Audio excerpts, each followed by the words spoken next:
Bueno, sean todos bienvenidos a este nuevo espacio de entrevistas con Misión Internacional de Justicia. Para nosotros hoy es un gusto enorme tener a nuestro invitado, John Tanagho, el director del Centro de IJM para la Prevención y Erradicación de la Violencia Sexual contra niños, niñas y adolescentes. John, bienvenido. Qué gusto tenerte con nosotros. Thank you so much. It's my pleasure to be here. Sabemos que es tu primera vez en Sudamérica. Qué gusto realmente. Cuéntanos un poco cómo ha sido la experiencia de degustar el café suramericano y si te comprometes a decir cuál de todos es el mejor. I love it. Bogota is beautiful. I love the mountains and the cool weather. And definitely I've had several cups of coffee already today, and they've all been very delicious. So I'm looking forward to bringing some coffee back home with me. Cuéntanos en primer lugar, ¿qué te motivó en la vida a dedicarte a la prevención de la explotación sexual comercial y la lucha contra estos crímenes contra la infancia? I think, we've all been children, and I have children of my own. And so, for me, I love how children are so innocent, they're creative, they have a lot of energy, they have so much joy and laughter. And so I wanted to be a part of making the world a safer place for children to just get to be kids, free from sexual violence, protected from exploitation online. And so I love that I get to work with an amazing organization, International Justice Mission, because together, all around the world in different countries, we're working to protect people from violence, and it's actually making a difference. So for me, I dedicate my career, my profession to doing this job, which is so meaningful. It's life-giving. And of course, there's so much joy when we see survivors who are free, who are protected. So yeah, I love it. Vamos a llegar allá. John, lo que tú dices es muy cierto. Realmente vivimos en un mundo que representa muchas amenazas para los niños, niñas y adolescentes. Sí, es muy cierto. Y realmente a veces los adultos no somos tan conscientes de esto que tú planteas. Es como lanzar al niño a un campo lleno de adultos que no conoce. ¿Qué debemos entonces hacer los adultos para prevenir este tipo de riesgos y enfrentar, digamos, este panorama tecnológico hiperacelerado en el que estamos viviendo las familias hoy en día? I think one thing that parents can do is learn, educate themselves about the different apps and platforms and games that their kids are playing online. So understand what are the risks of these different apps and platforms and these websites. And then actually have conversations with their children about those risks. So make sure that they are using resources. There's a lot of resources online right now about online safety, child safety online. So get those resources. Have conversations with your children. There are also ways that you can change the settings in most apps and platforms to make them safer. So to make them more private, to prevent people from contacting your children. So there are different settings you can do to make the apps a little bit safer, reduce a little bit of the risk, but then talk to your children about what's a safe thing to do online, what's not a safe thing to do online. So for example, right now, what we see a lot globally is children are being asked to send one another naked pictures of themselves, nude images, or even videos of themselves engaging in some kind of a sex act. And a lot of times children are doing that. Adolescents are doing that. Teens are doing that. The risk is, as soon as they send that image, as soon as they send that video, they lose complete control over it. That person who they're communicating with, they can share it anywhere. They can share it online. They can put it on social media. And what we see a lot is offenders are blackmailing children, saying, oh, now I have your image, I have your video. Now you have to send me, money, or you have to send me more images and more videos. So we have to have these real conversations with our children they think they might just be communicating with their boyfriend or their girlfriend or, just, somebody who they're flirting with, but they don't actually know who they're communicating with. The reality is offenders can be anonymous online. There are so many fake profiles. They think they're communicating with another adolescent or teenager. They could actually be communicating with a 30-year-old man on the other side of the world. Mm-hmm. So we have to have these conversations with our children. At the same time, I think there's also a limit to what we as parents can do. So maybe we can, there are some safe apps that parents can go online, they can purchase, have the app installed on their children's device, and it can help a little bit as well. But really what we need the tech companies. We need like the richest, largest, most powerful global companies to really make their devices, their platforms, their apps safer for children. So to prevent the harm, and if it happens, to detect and report it. And that's a lot of what we are really advocating for, because it can protect children all over the world. ¿Y ellos realmente tienen esa capacidad? Yes. Tech companies have, so many resources. They have the smartest engineers. They have artificial intelligence. They have all kinds of technology. They can do so much more than they're currently doing right now. But sometimes it really needs like government regulation.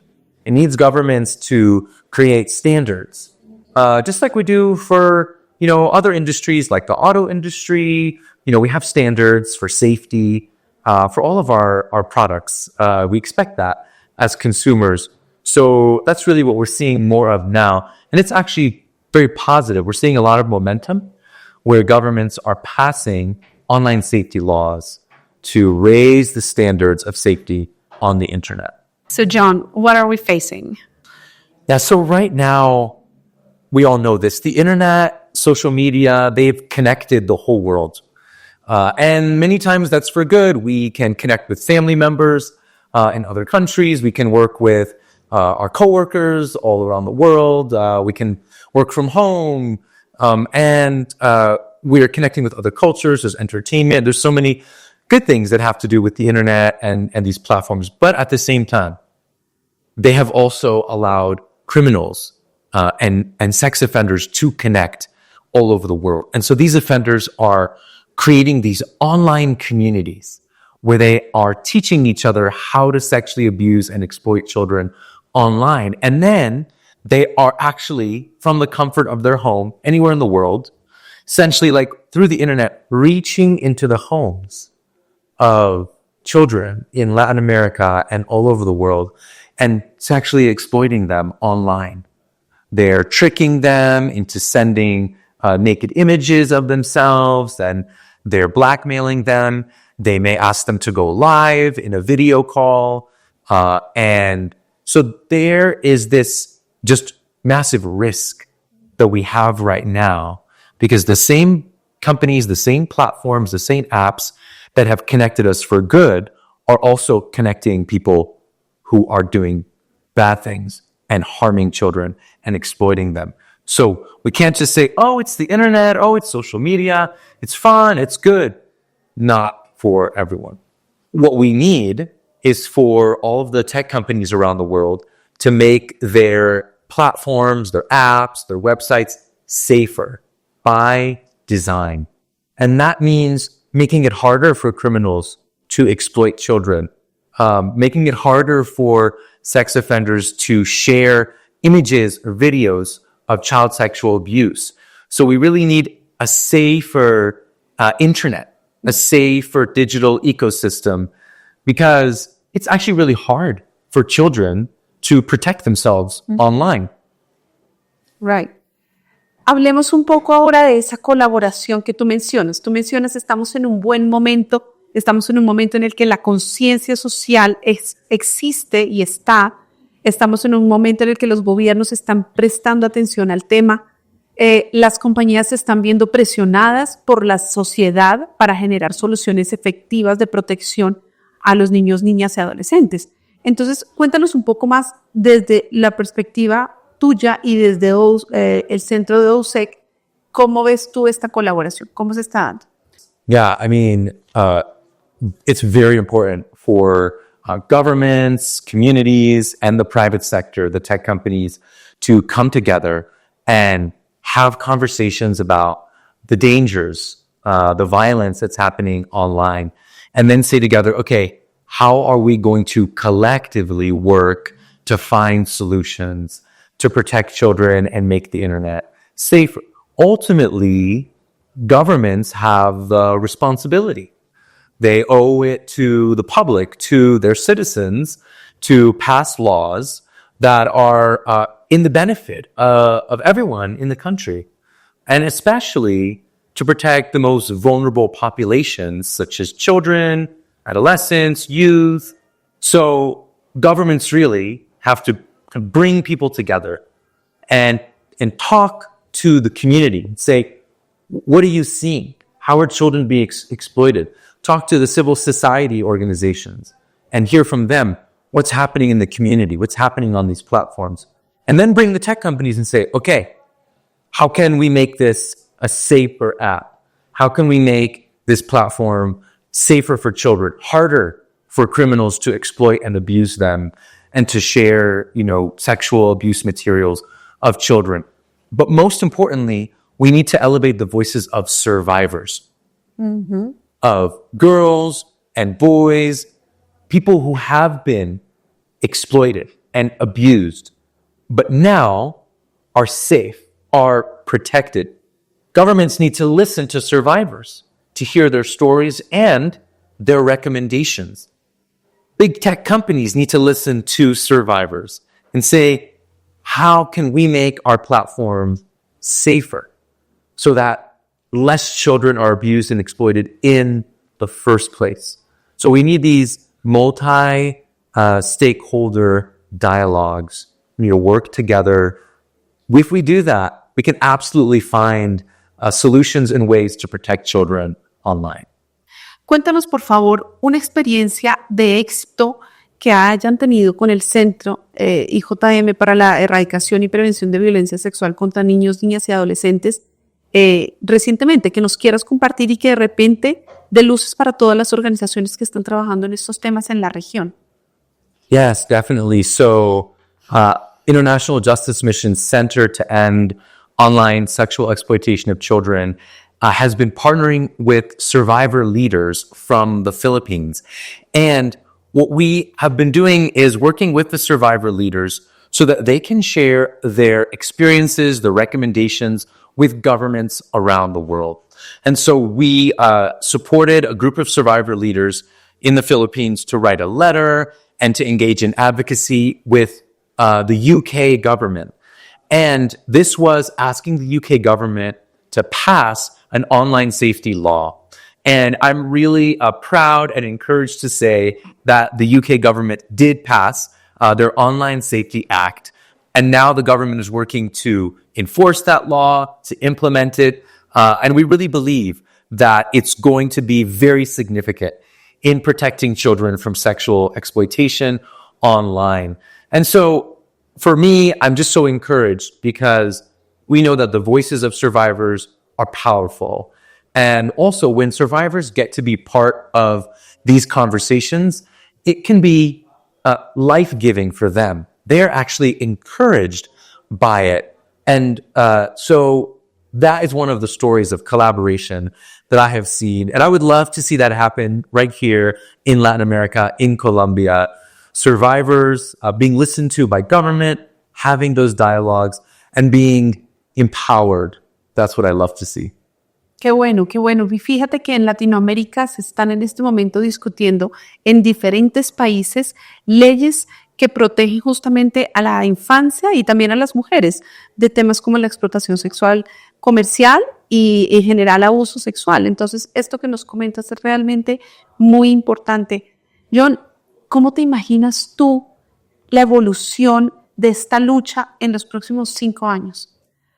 Well, I'm very hopeful right now. We have so much momentum in the global fight against child sexual abuse and exploitation online in this form of violence against children. I think 5 years from now, we will have very strong laws and standards around the world.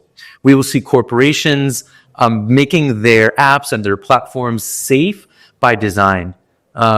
We will see them know the ages of their users. So if there's violence, if there's sexually explicit content, if there's pornography, I believe that companies will be able to protect children from being harmed by seeing those materials. So, and I also believe that 5 years from now, we will see justice systems, law enforcement, prosecutors, governments around the world providing access to justice for survivors, ensuring that perpetrators are held accountable, that survivors receive justice, that they receive rehabilitation services, that their voices are being heard. And when all that happens, based on IJM's experience of 27 years, we will see a reduction in the prevalence of violence against children. We will see whole communities safe and protected from this crime when we replace impunity with accountability. Then criminals will be deterred. And I think that is really, really important. At the same time, I think we can see changes in societal norms. Because right now in some communities, it is socially acceptable to engage in sexual violence against children. Maybe the community doesn't report it. Maybe the victims feel shame. They're afraid that they will be blamed. So they don't come forward and tell the police, or they don't tell anyone. But I would love to see a time where we have changed the social norms, where now in the community believes victims. The community is on the side of the victims, and they are speaking out against these crimes. They're no longer tolerated. They're no longer accepted.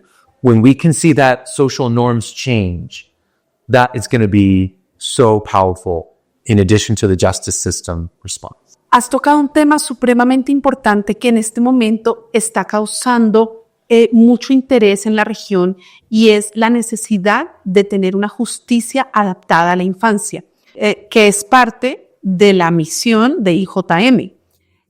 ¿Qué significa para ti fortalecer el acceso a la justicia? ¿Y qué tiene que suceder en las instituciones y en los funcionarios para que podamos tener esta justicia de la que tú hablas fortalecida, y en donde los agresores realmente sean responsabilizados por sus actos? Well, first, victims have to be able to access justice. And what that means is there needs to be a clear and safe place where they can report the abuse and exploitation. And so that means that the police, the first responders should be trained on how to interact with survivors in a trauma-informed way. That means in a way that is sensitive, that does not re-traumatize the survivors. So how the police would ask survivors questions, making sure that the police do not blame the survivor for the abuse or exploitation they experienced. So that's one of the first things.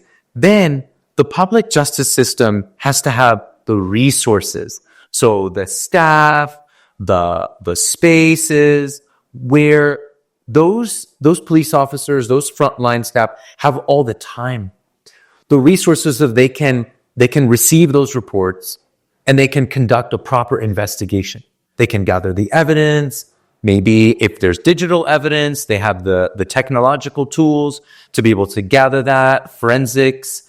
So that is really important. The police need to receive all of that training, the capacity building. But then also you have to look at the court system, the prosecutors. How do the prosecutors prosecute violence against children or sexual violence? So you need to make sure that there are trauma-informed ways for children and survivors to testify. It can be very traumatizing if they have to testify in court, in front of the accused. That can be very scary. It can be harmful for them. So we have to make sure that the legal system, the legal proceedings are survivor-friendly, are trauma-informed, are child-friendly to reduce the trauma. Otherwise, victims won't want to come forward. Victims will not want to seek justice because they'll be afraid that they'll be re-traumatized in the process. They'll be harmed in the process. So that's very important. And then they actually need to get justice in the courts. You need to see, judges and courts convicting perpetrators, holding them accountable. That's really, really important within the justice system. Then the last piece I want to talk about is survivor care services. It's very important for survivors to receive counseling, therapy, maybe job skills, economic empowerment, so that they can recover from the abuse and go on to live fulfilling, healthy, productive lives. In fact, sometimes, even for victims and survivors to come forward and provide a report, there has to be some initial services that are offered to them. Because maybe the person who is abusing them is a family member or a partner.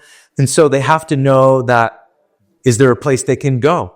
Will they be able to receive services? Is there, financial support? Is there therapy? So even just for survivors to access the justice system, they may need some services to start with. So that's what we mean when we say strengthen the justice system. And then, of course, making sure that all of this is sustainable so that the government says it's a priority to protect children from sexual violence. So we are going to put the funding there. We are going to create the policies, national policies that are implemented locally, so that really you have a very strong, sustainable justice response and people can rely on it. If victims can rely on it, then they will engage with the justice system. Offenders will be held accountable. And over time, you can reduce the prevalence of these crimes. And then children will be safer from being abused or exploited in the first place. In that way, strengthening the justice system is actually a form of prevention. Claro que sí, claro que sí. John, lo has resumido maravillosamente, realmente nos dejas una gran cantidad de reflexiones importantes. En Misión Internacional de Justicia tenemos el lema de justicia y cuidado para los sobrevivientes y yo creo que nos has dado un panorama completo de cómo entender esta justicia y este cuidado. Te agradecemos mucho por estar con nosotros y esperamos tenerte pronto de nuevo por acá.